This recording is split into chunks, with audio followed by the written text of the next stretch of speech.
बच्चों, आज हम पढ़ेंगे अपनी पाठ्य पुस्तक क्षितिज भाग 2 के 13वें पाठ मानवीय करुणा की दिव्य चमक के प्रश्नोत्तर।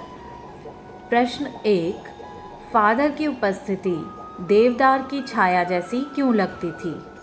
उत्तर, देवदार वृक्ष विशाल तथा छायादार होता है। फादर बुल्के का व्यक्तित्व भी देवदार की तरह ही था, क्योंकि वे सभी पर अपना प्यार लुटाते थे। जो भी उनकी शरण में आता उसे शांति और सुकून देते। किसी पुरोहित की तरह लोगों पर अपना आशीर्वाद लुटाते।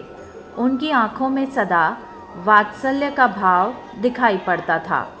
प्रश्न 2, फादर बुल्के भारतीय संस्कृति के एक अभिन्न अंग हैं। किस आधार पर ऐसा कहा गया है? उत्तर, फादर बुल्के भारतीय संस्कृति के एक अभिन्न अंग हैं। ऐसा इसलिए कहा जा सकता है क्योंकि अपनी धर्माचार की पढ़ाई के बाद उन्होंने भारत को ही अपनी कर्मभूमि बनाया, राम कथा पर शोध किया और उसके कई रूपों पर अनुसंधान किया। उन्होंने अपने व्यक्तिगत जीवन में भारतीय परंपराओं, मानवीय मूल्यों और संस्कृति को पूरी तरह आत्मसात कर लिया था। इसी आधार पर यह कहा जा सकता है कि फादर बुल्के भारतीय संस्कृति के एक अभिन्न अंग हैं। प्रश्न 3, पाठ में आए उन प्रसंगों का उल्लेख कीजिए जिनसे फादर बुल्के का हिंदी प्रेम प्रकट होता है। उत्तर, निम्नलिखित बातों से फादर बुल्के का हिंदी प्रेम प्रकट होता है।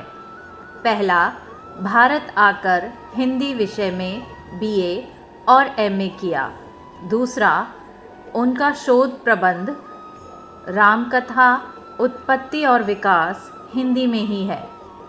उन्होंने हिंदी और संस्कृत भाषा को केवल पढ़ा ही नहीं, बल्कि वे इन भाषाओं के विभाग अध्यक्ष भी रहे। चौथा, अंग्रेज़ी के ब्लूबर्ड नामक उपन्यास का नील पंछी नाम से हिंदी अनुवाद किया। पांचवा, उन्होंने अंग्रेज़ी से हिंदी का पहला प्रामाणिक शब्दकोश तैयार किया। छठा, हिंदी से विशेष लगाव होने के कारण फादर बुल्के हिंदी को राष्ट्रभाषा के रूप में देखना चाहते थे और इसके लिए उन्होंने प्रयास भी किया। प्रश्न 4, इस पाठ के आधार पर फादर कामिल बुल्के की जो छवि उभरती है उसे अपने शब्दों में लिखिए। उत्तर, पाठ के आधार पर कहा जा सकता है कि फादर कामिल बुल्के मानवीय करुणा के अवतार थे। उनमें वात्सल्य और ममता कूट कूट कर भरी थी।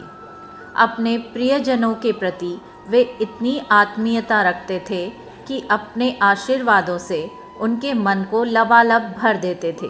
प्रियजनों को संकट के समय ऐसी सांत्वना देते कि वे अपना दुख भूल जाते। इन्हीं कारणों से लेखक ने फादर बुल्के को मानवीय करुणा का अवतार कहा है।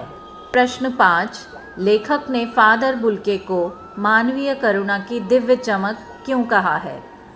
उत्तर, लेखक ने फादर बुल्के को मानवीय करुणा की दिव्य चमक इसलिए कहा है क्योंकि फादर के हृदय में सदा सभी के लिए करुणा, प्रेम, दया और वात्सल्य की भावना उमड़ती रहती थी। बड़े से बड़े दुख के समय भी उनके सांत्वना भरे शब्द हृदय को अपार शांति प्रदान करते थे। वे सदा लोगों के सुख दुख में शामिल रहते और उनके प्रति सहानुभूति प्रकट करते थे। प्रश्न 6, फादर बुल्के ने सन्यासी की परंपरागत छवि से अलग एक नई छवि प्रस्तुत की है। कैसे? उत्तर, फादर बुल्के भारतीय संस्कृति के आधार पर खरे सन्यासी नहीं थे। वे संकल्प से सन्यासी थे, मन से नहीं। उन्होंने परंपरागत सन्यासी से अलग एक नई छवि बनाई थी। वे आत्मनिर्भरता के लिए कॉलेज में अध्यापन करते थे, प्रियजनों के प्रति मोह भी रखते थे, सभी के घर आते जाते भी थे और संकट के समय अपने परिचित जनों को सहानुभूति भी देते थे। प्रश्न 7, भाव स्पष्ट कीजिए। पहला, नम आँखों को गिनना स्याही फैलाना है। उत्तर, फादर बुल्के भारतीय संस्कृति के आधार पर खरे सन्यासी नहीं थे, वे संकल्प से सन्यासी थे। लेखक का ऐसा अनुमान था कि एक विदेशी सन्यासी की मौत पर कोई भी आंसू नहीं बहाएगा, परंतु उसका यह अनुमान गलत निकला। फादर कामिल बुल्के की मृत्यु पर आंसू बहाने वालों की इतनी भीड़ उमड़ रही थी कि उन्हें गिनना अर्थात उसके बारे में लिखना व्यर्थ शाही फैलाने जैसा ही है। दूसरा, फादर को याद करना एक उदास संगीत को सुनने जैसा है।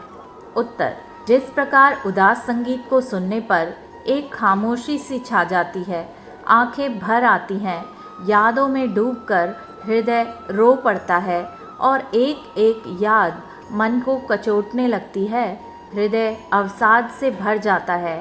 फादर बुल्के को याद करके लेखक के साथ भी ऐसा ही होता था। इसलिए लेखक ने कहा है कि फादर को याद करना एक उदास संगीत सुनने जैसा है।